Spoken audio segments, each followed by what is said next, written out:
शिवपुरा नाम का एक गांव था। उस गांव में कुआं ना होने की वजह से सभी गांव वाले नदी से ही पानी लाया करते थे। एक दिन गांव की एक औरत निर्मला नदी के किनारे बैठकर कपड़े धो रही थी। तभी उसे नदी से डरावनी आवाज सुनाई दी। कौन है यहाँ जो मुझे डरा रहा है? अरे कौन है यहाँ?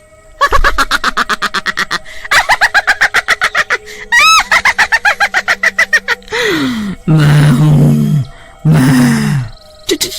चुड़ैल भागो यहाँ से, भाग जाओ यहाँ से। निर्मला अपने कपड़े छोड़कर गांव में भाग जाती है। अरे ओ गांव वालों, सुनो, उस नदी पर मत जाना, उस नदी में एक चुड़ैल है। अरे क्या बोल रही हूँ बहन? चुड़ैल नदी में? सुबह ही तो हम सभी औरतें उस नदी से पानी भरकर लाई हैं, तब तो कोई चुड़ैल हमें दिखाई नहीं दी। कहीं तुम नींद में तो नहीं हो? अरे तुम लोगों को मेरी बातों पर यकीन नहीं है ना, तो खुद ही जाकर देख लो। हाँ भाइयों, चलो तो जरा नदी पर, हाँ, देखें कैसी चुड़ैल है। सभी गांव वाले नदी पर जाते हैं, पर वहाँ कोई चुड़ैल नहीं दिखती। अरे यहाँ तो कोई चुड़ैल मुड़ैल नहीं है, निर्मला को कोई वहम हुआ होगा। चलो भाइयों, अपना काम करें। हाँ? गांव वालों को नदी पर कोई चुड़ैल नहीं दिखती। फिर सभी लोग वहाँ से चले जाते हैं। अगले दिन सुबह सुबह सभी नदी पर आते हैं। कोई पानी भरने आता है, कोई कपड़े धो रहा होता है, तो कोई उसमें नहा रहा होता है।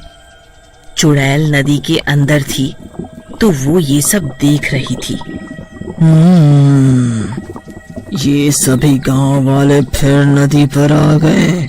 ये ऐसे नहीं मानेंगे, इनका कुछ न कुछ तो करना पड़ेगा। तभी नदी पर गांव का एक आदमी सुखिया नहाने के लिए आता है। जैसे ही सुखिया नदी में नहाने के लिए अंदर घुसता है, नदी में अंदर बैठी चुड़ैल उसका पैर पकड़ लेती है। अरे अरे अरे अरे मेरा पैर किसने पकड़ा है? कौन है भाई नदी के अंदर? बचाओ बचाओ बचाओ। चुड़ैल सुखिया का पैर पकड़कर नदी के अंदर खींच लेती है और फिर सुखिया को नदी के बाहर फेंक देती है। सुखिया बेहोश हो जाता है। गांव के कुछ लोग सुखिया को वहाँ पड़ा देखते हैं। सुखियो, ये तुम्हें क्या हुआ? अरे ये तो बेहोश है, इसे इसके घर ले चलो। जब ये होश में आएगा तब ये कुछ बताएगा ये बेहोश कैसे हुआ है। सभी गांव वाले उसे उठाकर उसके घर ले जाते हैं। जब सुखिया होश में आता है तो उसके साथ क्या हुआ सब बताता है। भाइयों, मैं सच बोल रहा हूँ, नदी में कोई तो था जिसने मुझे नदी में खींच लिया था। अरे ये क्या हो रहा है? पहले निर्मला और अब ये सुखिया, तुम दोनों का दिमाग तो नहीं खराब हो गया? तुम लोग मेरी बात पर यकीन क्यों नहीं करते? मैं सच बोल रहा हूँ। अरे भाइयों, देख नहीं रहे कितनी भयंकर गर्मी पड़ रही है। गर्मी की वजह से सुखिया बेहोश हो गया होगा और कुछ नहीं।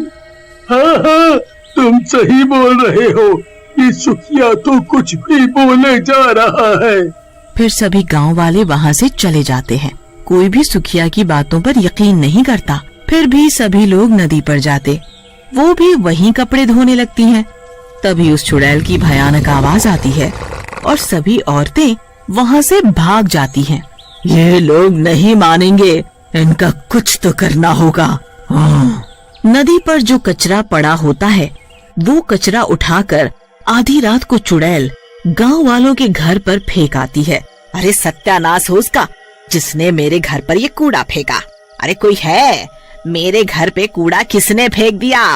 देखो जी, किसी ने हमारे घर पर इतना सारा कचरा फेंक दिया है, भला बताओ। ये सब देखकर पारो और मुरली गांव वालों से लड़ने लगते हैं।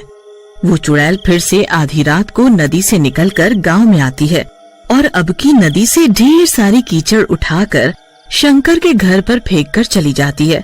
सुबह होते ही रानी, ये अजीब सी बदबू कहाँ से आ रही है? हाँ जी, बदबू तो मुझे भी आ रही है। ये बदबू शायद बाहर से आ रही हो। दोनों बाहर जाकर देखते हैं तो उनके घर पर ढेर सारी कीचड़ पड़ी होती है। ए, ये कीचड़ किसने डाला मेरे घर पर? इसकी इतनी हिम्मत! ओए, क्या हुआ शंकर भाई? क्यों शोर मचा रहे हो? ए, अरे भाई, जरा यहाँ देखो, किसी ने मेरे घर पर ये कीचड़ डाल दिया है। पता नहीं कौन है वो। अगर पता चल गया ना, छोड़ूंगा नहीं उसे। हाँ। शांत रहो शंकर भाई, किसी ने तुम्हारे साथ मजाक किया होगा। कोई बात नहीं, अभी तो मैं चुप हूँ, पर अगली बार ऐसा कुछ हुआ ना तो उसे छोड़ूंगा नहीं। हाँ। सभी गांव वाले वहाँ से चले जाते हैं। जब रात को सभी गांव वाले सो जाते हैं तो नदी वाली चुड़ैल फिर से गांव में आती है। जब वो चुड़ैल कूड़ा उठाकर लोगों के घरों पर फेंक रही होती है, तभी गांव का एक आदमी किशन लाल अपने घर की खिड़की से उस चुड़ैल को कूड़ा फेंकते हुए देख लेता है। हमारे गांव में चुड़ैल, पर ये चुड़ैल यहाँ क्या कर रही है? अच्छा, अब पता चला, ये चुड़ैल ही थी तो सभी के घरों पर कूड़ा कचरा डाल जाती है। सुबह होते ही ये बात गांव वालों को बतानी पड़ेगी। भूरा के घर पर चुड़ैल कूड़ा डाल कर गई तो वो भूरा सभी गांव वालों से लड़ रहा होता है। हद हो गई अब तो। ये रोज रोज कौन कूड़ा कचरा डाल जाता है? कभी किसी के घर तो कभी किसी के। आज उसने मेरे घर पर कूड़ा डाला। इसकी इतनी हिम्मत, एक बार हाथ लग जाए छोड़ूंगा नहीं उसे। हाँ। किशन लाल ने रात में चुड़ैल को देखा था, तभी वो वहाँ आ जाता है। रुको रुको रुको, तुम सभी लोग लड़ना बंद करो। तुम सभी के घरों पर कूड़ा अपने गांव में किसी ने भी नहीं डाला। ये क्या बोल रहे हो तुम? मेरे घर पर किसी ने भी कूड़ा नहीं फेंका तो किसने फेंका? जल्दी बताओ, जल्दी। हाँ हाँ, बताता हूँ। पहले तुम सब सरपंच जी के घर चलो, वही बताऊंगा सब। फिर सभी मिलकर सरपंच जी के घर जाते हैं। क्या बात है, तुम सभी लोग एक साथ यहाँ? सरपंच जी, बात ही कुछ ऐसी है कि सभी को यहाँ आना पड़ा। हाँ हाँ, बोलो ना। सरपंच जी, हमारे गांव में चुड़ैल है जो उस नदी के अंदर से आई थी। देखा, मैंने सच बोला था ना, उस नदी में चुड़ैल ही थी जिसे मैंने देखा था। इसका मतलब जब मैं नदी में नहाने गया था तो उसी चुड़ैल ने मेरे पैर पकड़े होंगे और मैं बेहोश हो गया था। हाँ हाँ, तुम सभी सही हो। उस नदी में एक चुड़ैल रहती है, मैंने खुद उसे देखा है गांव में। गांव में? हमें तो कभी कोई चुड़ैल दिखाई नहीं दी। किशन लाल सभी गांव वालों को बताता है। आधी रात को जब मैं पानी पीने के लिए उठा तो मेरी नजर खिड़की के बाहर गई तो देखा एक चुड़ैल सभी के घरों पर कूड़ा फैला रही थी। और तो और गांव में भी चारों तरफ कूड़ा ही कूड़ा फैला दिया। जब वो कूड़ा फैला कर जाने लगी तो मैंने उसका पीछा किया और वो चुड़ैल नदी के अंदर चली गई। पर मेरी समझ में ये नहीं आ रहा कि वो चुड़ैल ऐसा क्यों कर रही है। अब नदी पर जाना खतरे से खाली नहीं है। सरपंच जी, अगर हम लोग नदी पर नहीं जाएंगे तो पिएंगे क्या? और बाकी घर का सारा काम भी तो पानी से होता है, खाना बनाना, नहाना, कपड़े सभी। हाँ सरपंच जी, शंकर सही बोल रहा है। हमारे घर की औरतें नदी पर कैसे जाएंगी? और तो और पूरे गांव में एक भी कुआं नहीं है। अगर कुआं होता तो इतनी परेशानी नहीं होती। ये तो बहुत बड़ी समस्या है।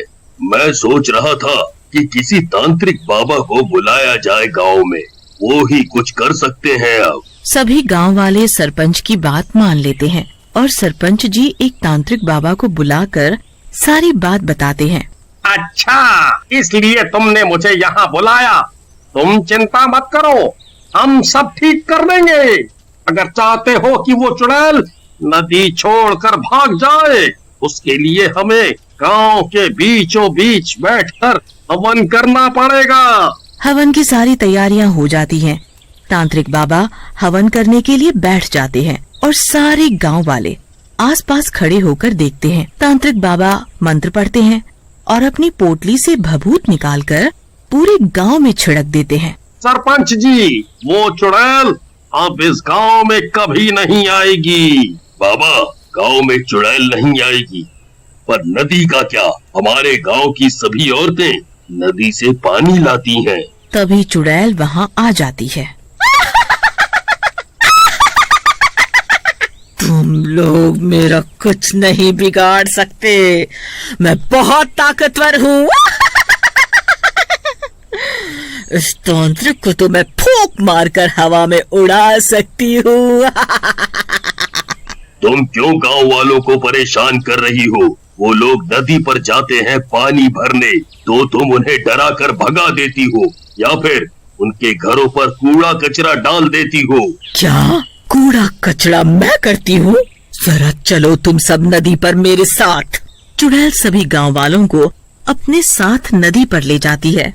देखो, जरा इस नदी को तुम सब देखो। तुम लोगों ने इस नदी की क्या हालत कर दी है।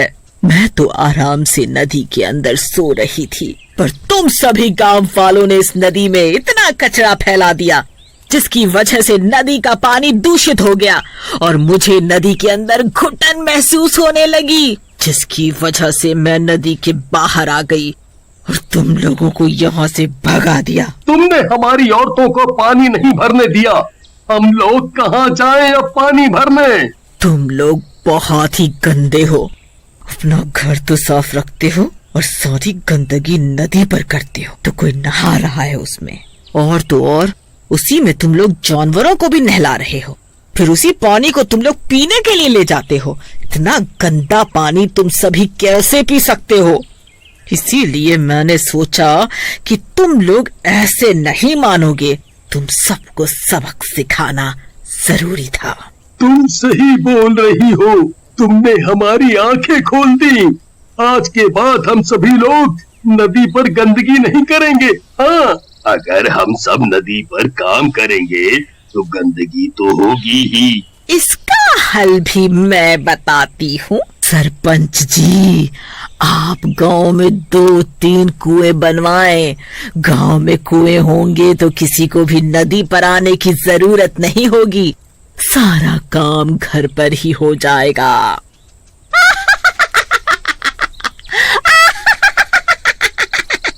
तुमने सही कहा, मैं कुएं जरूर बनवाऊंगा। तुम्हारा बहुत बहुत शुक्रिया। और चुड़ैल वहाँ से हमेशा हमेशा के लिए चली जाती है।